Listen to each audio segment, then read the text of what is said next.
Hello बच्चों, मेरा नाम है मोहित और आपका स्वागत हमारे यूट्यूब चैनल हिस्ट्री चैंपियन में।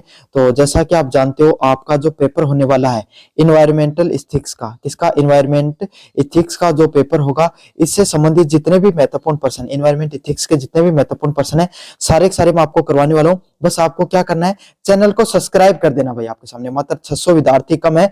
आप अगर 600 विद्यार्थी चैनल को सब्सक्राइब कर दोगे, अपन 20,000 सब्सक्राइबरों के बहुत ज्यादा करीब पहुंच चुके हैं और वो अपन पूरे भी कर लेंगे।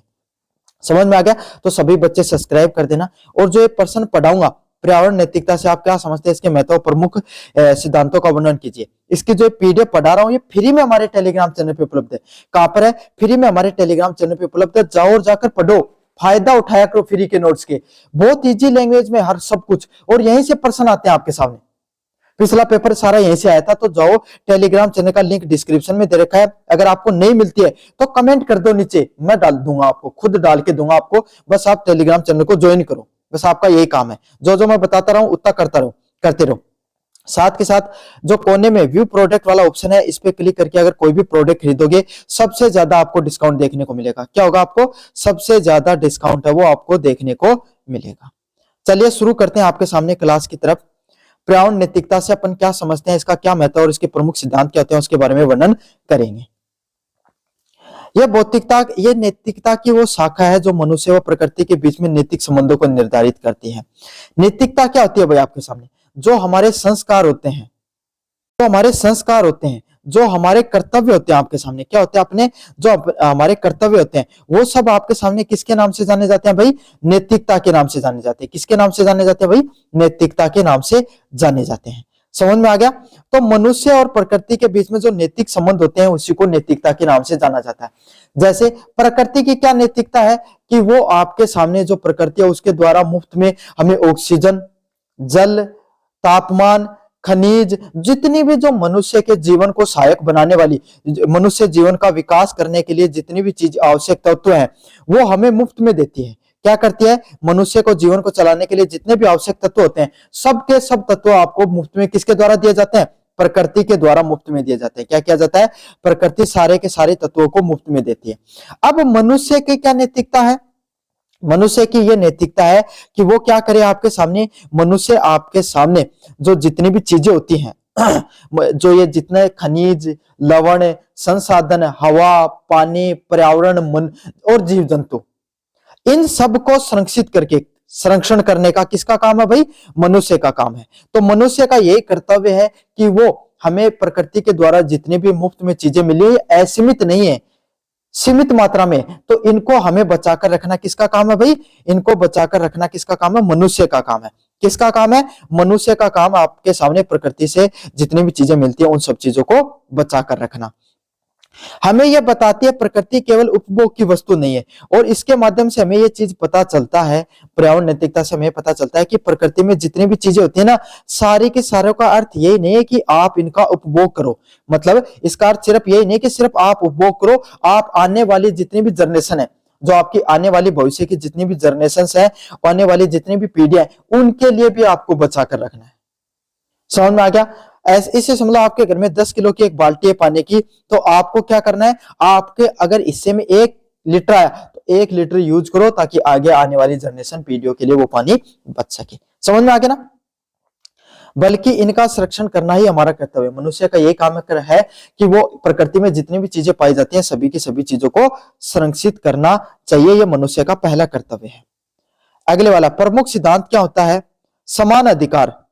प्रकृति पर केवल मनुष्य का ही नहीं, बल्कि सभी प्राणियों, वनस्पतियों और को जीने का अधिकार है। ये जो आप प्रकृति देख रहे हो ना, ये अपने किसी एक व्यक्ति की जागीर नहीं है। अपन जमीन खरीद कर कह लेते हैं अरे इसके तो अपन मालिक है। इस दुनिया में कोई भी किसी भी मनुष्य का, आपके सामने किसी भी जीव जंतु की ये मालिक, कोई भी ये पृथ्वी है ना, इस पे कोई भी चीज है, उसके आप कभी भी मालिक नहीं बन सकते। क्यों? क्योंकि आप तो आज आए हो, कल चले जाओगे। ये पृथ्वी हजारों सालों से, 1000 करोड़ों सालों से चल रही है और आज भी वैसी की वैसी है। समझ में आ गया? तो आप कभी भी इसके मालिक नहीं हो, ये सिर्फ हमारा भ्रम होता है। पृथ्वी केवल मनुष्य की नहीं, बल्कि सभी प्राणियों की है। मतलब इस पे जितने भी जीव जंतु होते हैं, आपके गाय, भैंस, बकरी, है ना, आपके सामने शेर, चीता, हिरण, है ना, सब जितने भी इस पृथ्वी पर जीव जंतु पाए जाते हैं, मछली जो भी है, उन सब का क्या आपके सामने, सभी प्राणियों और वनस्पतियों को क्या है, जीवन जीने का अधिकार है, सबको जीवन जीने का अधिकार है आपके सामने। अगले वाला है रिस्पॉन्सिबिलिटी, उत्तरदायित्व। क्या भाई आपके सामने, हमारा उत्तरदायित्व यही है, वर्तमान पीढ़ी की जिम्मेदारी है कि वह आने वाली पीढ़ियों के लिए संसाधनों को सुरक्षित रखे। मतलब जो वर्तमान पीढ़ी, आज के समय की जो वर्तमान की पीढ़ी है ना, उसकी ये जिम्मेदारी होती है कि वो आने वाली पीढ़ी, जो आगे आगे आने वाली पीढ़ी आएंगी, उनके लिए अपने संसाधनों को सुरक्षित रखिए। मतलब उनके यहाँ पर जितने भी जो संसाधन पाए जाते हैं, क्या आगे आपके सामने जितने भी जो संसाधन पाए जाते हैं, उन संसाधनों को क्या करे भाई, आगे आने वाले जितने भी संसाधन है, उन सभी को संसाधनों को सुरक्षित रखें। आपको जो हवा सुरक्षित, हमें जो साफ पर्यावरण, साफ पानी, साफ जल, साफ ये जो प्रकृति मिली है, हमें इसको बचाकर रखना है, ताकि आने वाली पीढ़ियां वो भी इसको ऐसे तरीके से उपभोग कर सके। समझ में आ गया आपको अच्छे से। अगले वाला पॉइंट है प्रकृति का सम्मान करना। संसाधनों को दोहन करने की बजाय उनके साथ सह अस्तित्व की भावना रखना जरूरी है। मतलब इस प्रकृति में, ये जो अपने यहाँ पर जो प्रकृति पाई जाती है, इस प्रकृति का अपने को क्या लक्ष्य रहता है, अपना सिर्फ एक ही लक्ष्य रहता है कि इस प्रकृति के संसाधन, जितने भी संसाधन है, कैसे भी इनका ज्यादा से ज्यादा उपयोग कर लिया जाए। कैसे अपन ज्यादा से ज्यादा जमीन खरीद लें, कैसे ज्यादा से ज्यादा अपन कोई जीव जंतु रख लें, कभी ज्यादा से ज्यादा अपन कोई भी संसाधनों का उपयोग कर लें, है ना, खूब अमीर बन जाए। सभी का सपना आपके सामने यही ना। तो ये गलत विचार है, ये क्या है, ये बहुत ही गलत विचार है। आपके सामने जो प्रकृति है ना, वो किसी एक व्यक्ति की नहीं है। आपके सामने जो प्रकृति में जो संसाधन होते हैं, इसका अपन दोहन करते हैं, ज्यादा से ज्यादा अपन इसका उपभोग करना चाहते हैं। अरे ये सिर्फ हमारी नहीं है, आने वाली पीढ़ियों की भी है, और आपके सामने जितने जीव जंतु हैं उनकी भी है। समझ में आ गया। तो उनके दोहन करने के बजाय सह अस्तित्व की भावना रखनी चाहिए। मतलब मैं भी उपभोग कर रहा हूं, तो मेरे साथ वाला व्यक्ति वो भी इसका उपभोग करे सही से। इस प्रकार की विचारधारा आप रखोगे, तभी आप प्रकृति को अच्छे से, अपन है वो प्रकृति पर सुख समृद्धि चलती रहेगी। मैं तो पर्यावरण नैतिकता ग्लोबल वार्मिंग और प्रदूषण जैसी समस्याओं के समाधान के लिए मानवीय व्यवहार में सुधार लाती है। मतलब पर्यावरण होता है ना, पर्यावरण नैतिकता क्या करती है, ग्लोबल वार्मिंग और प्रदूषण जैसी समस्याएं होती हैं। मतलब पर्यावरण नैतिकता क्या करती है, जो ग्लोबल वार्मिंग होती है और प्रदूषण जैसी जो समस्याएं होती है, उसमें सुधार करने की जरूरत है।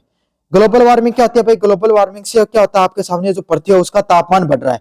क्या हो रहा है ग्लोबल वार्मिंग से, पृथ्वी का जो तापमान है वो बढ़ जाता है, और प्रदूषण जैसी जो समस्याएं हैं वो विकराल रूप धारण कर लेती हैं। क्या कर लेती हैं, प्रदूषण जैसी समस्याएं वो विकराल रूप धारण कर देती हैं। तो इसीलिए मानवीय व्यवहार में सुधार लाने की जरूरत है। हमें प्रदूषण कम फैलाना चाहिए, आपके सामने संसाधनों को, सीमित संसाधनों को अच्छे से उपयोग करना चाहिए। यह हमें लालच के स्थान पर संतोष व संरक्षण की शिक्षा देती है। पर्यावरण नैतिकता हमें क्या सिखाती है आपके सामने, कि हमें सिर्फ आपके सामने लालच से ज्यादा पैसे कमाकर, आपके सामने ज्यादा से ज्यादा संसाधनों का उपभोग करके खुश होने की जरूरत नहीं है। हमें संतोष करना चाहिए और चीजों को संरक्षित करके रखना चाहिए। तो ये आपके सामने पर्यावरण नैतिकता, उसे आप क्या समझते हो, उसका क्या महत्व है, उसके बारे में विस्तार से पढ़ाया। कैसा लगा वीडियो जोर से बताना, चैनल को जोर से सब्सक्राइब कर देना।